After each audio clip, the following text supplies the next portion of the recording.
Why did my dad make us watch Live Aid 41 years ago?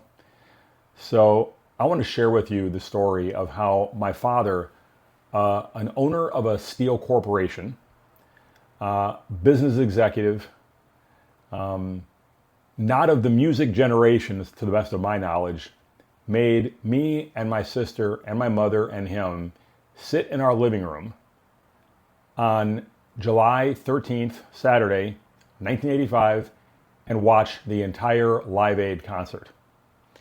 Now, this is one of the coolest stories that I remember from growing up, and I hope that it comes off on video as cool as the story I remember it in my head. We'll find out in a minute. But I think the point is, for all of us parents out there, or particularly for all of us fathers out there, sometimes we see things and we know this is a moment. We cannot miss this moment.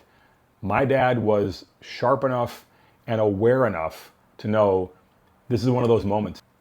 Now, growing up, my dad, who was much older than me, couldn't really go out and sort of throw the football with me or throw the baseball with me. He physically couldn't do it. He had been rocking cancer. His body didn't quite work.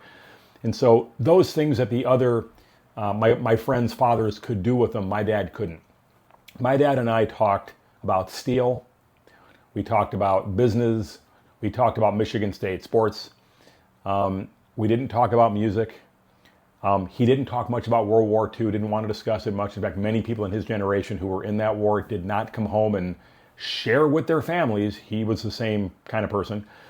And we never really, getting in the car, he never put on music ever. And I wasn't allowed to put on my music in his car. When he picked us up, when we were going anywhere, Dad had the radio on. It was always news, usually AM. Yeah, for all my Generation Zers, try to figure out what AM and FM is. So Dad always had the news on. My mother, by contrast, always had the classical music station playing. Oh my God, shoot me! Always had to have and God, what was it? I'm trying to remember the name of the radio station. It's been that long ago. But my mother, when we would get in the car, sometimes my sister Jackie and I would fight over who got to listen to the radio station, and sometimes the battle was who got to sit in the front seat of the car. But typically it reverted back to my mother saying, no, I'm listening to the classical music, and that's what we got stuck listening to. And this is before the advent of headphones and AirPods, and the Walkman hadn't quite come out yet. So my dad announces, guys, did you hear about this rock concert called Live Aid? And we'd heard a little bit about it. Remember, there was no social media at this time. This is, if it was broadcast in the news. And there was this famine going on, I think in Ethiopia, and maybe it was Bob Geldof and a few others said, we're going to put together a rock concert and take all the donations and send them over to Africa to help feed the kids, right? There was a song, We Are the World, that was the US version. Oh my goodness, what was the British song? There was a British song, I don't remember the name of it, I'm sorry. I think the heavy metal maniacs of the time made their own version, which We Are the World ended up being the best. But anyway, and so I remember me and my sister thinking, okay, we have to hook the TV up to like our stereo. So I had to figure out from friends how to do this. So I was like dragging my receiver, and our speakers down from my bedroom. I was disconnecting everything. I was bringing it down to the living room, plugging it all into the back of the TV. And these were these huge tube TVs, and making sure that whatever channel was broadcasting, I don't recall what it was anymore, it was coming in through my receiver. And so we were listening not on the tiny little TV speaker, we were listening to it in full-on high-fidelity, massive stereo with my speaker, and we cranked it. And I remember we all sat there. My dad, we had chips and we had food, and my mom, and the concert went back and forth between two locations. One was Wembley Stadium in London, and one was, I think it was JFK Stadium in Philly. And they, however, simulcasted this so that like every time another band would come on, I think how it worked was that I think the stage rotated.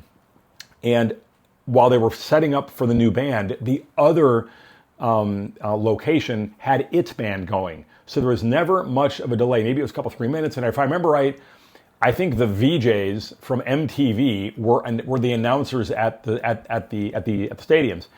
And I remember, every big name band was there. Anybody who had an album out was there. Very few, maybe like, I think Prince didn't perform. Michael Jackson, I don't think performed. There were a couple of big ones that for some reason, I don't recall why. And I remember, loving when like Judas Priest came out and going, Judas Priest, my dad going, oh my God, what is this music? It was great. Or when REO Speedwagon came out and saying, I can't fight. And I'm like, no, you got better music. And except that was the #1 song on the radio that year. I don't think Journey performed because I think they were on concert tour somewhere. And Journey was like my favorite band. I wanted to hear Journey. But like most people, I remember when Queen came out. And yes, the movie was fairly accurate, but to be I guess in '85, I must have been, I was 18. So I was I think a senior in high school, and we all liked Queen. It wasn't that we didn't like Queen, right? But, they were another band, and out comes Freddie frickin' Mercury. And, goes into Bohemian Rhapsody. And by the time he got into, the one that caught my attention was Radio Gaga. And even my dad made a comment. Do you remember the scene? Now, the movie shows it a little bit differently, which is really fascinating. When you watch it live, go back and pull it up on YouTube, watch a live video feed of it. You will see him going, and he's looking at the crowd, and he goes, all we hear is Radio Gaga. Remember this? And the crowd doing this back to him. And they've panned the crowd, and you see 80,000 people in unison doing this. I looked at my dad, who looked back at me, and I went, boy, is that controlling a crowd. And I learned that day, you can control and manipulate people for good and for bad. Different video for a different day. But that day, Freddie was doing it for good. And whatever music we had heard up to that point was dwarfed by this 20-minute performance. Because you could feel goosebumps on your arms in the back. Hey, I can feel it now. It was raw and it was incredible. And you wanted to stand up and scream at the television. It was so exciting. And, jumped into Hammer to Fall, and you were just singing along, all of us. 4 of us sitting in Grand Rapids, Michigan, watching the television, and my dad didn't move around. My dad was moving around. And I remember towards the end of the show, Crosby, Stills, and Nash came out. I remember that well, and then Bob Dylan came out. You're going to laugh, guys.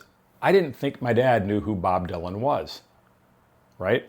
Because my dad was much older and never listened to music, never spoke about music, never played it in the car, wouldn't allow us to play it in the car. And on comes Bob Dylan, and he starts playing Blowin' in the Wind.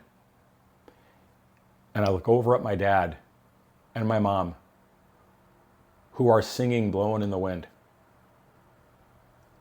And I remember that day having a newfound respect for my parents. Again, I was 18. And like most, if any of you are watching and you're, 17, 18, 19, and, besides my daughters, I don't know who else will be watching this at that age, but too many of us at that age don't have a level of respect for our parents. We seem to think they don't understand us, right? They didn't go through what we went through. They don't understand. No. Believe me, your parents, just like me and just like my own parents, knew it all. We just didn't listen to them. And my own kids sometimes don't listen to me, and someday their kids won't listen to them, and I think that's just part of life. But on this day, in this moment, we listened to my dad, who said, we're going to be here together, and we're going to watch this together. And we did. And I've never forgotten it. When my dad died in 2003, my sister asked me to give the eulogy. And I told this story during the eulogy. And people pulled me aside at the end of the funeral and said, I remember watching this with my parents. So this must be a thing. I don't know, maybe if you're watching, maybe your parents watched with you. I don't know. Most of us of the Generation X crowd can tell you they watched it and where they were when they watched it. So I was in Grand Rapids, Michigan, in our house with my parents and my sister Jackie, hooked up to the television with our stereo, watching this thing. But it was a pretty cool experience. And again, the biggest takeaway from me was that my dad said, we're doing this together as a family. And for a guy that never listened to music, for him suddenly to recognize the moment, my level of respect for him went flying that day when I realized how smart, how wise he was. And as I look back, I only hope that I've picked up some small amount of his wisdom and have passed it on to my kids. I can't tell you if I have or not. Time will tell. I hope you enjoyed the video. If you did, give it a thumbs up. Subscribe if you like. I try to make these videos often for you. And I try to share stories, insights that I hope you can take with you and that are beneficial to you and that you enjoy it. Anyway, we'll catch you in the next one. We'll see you.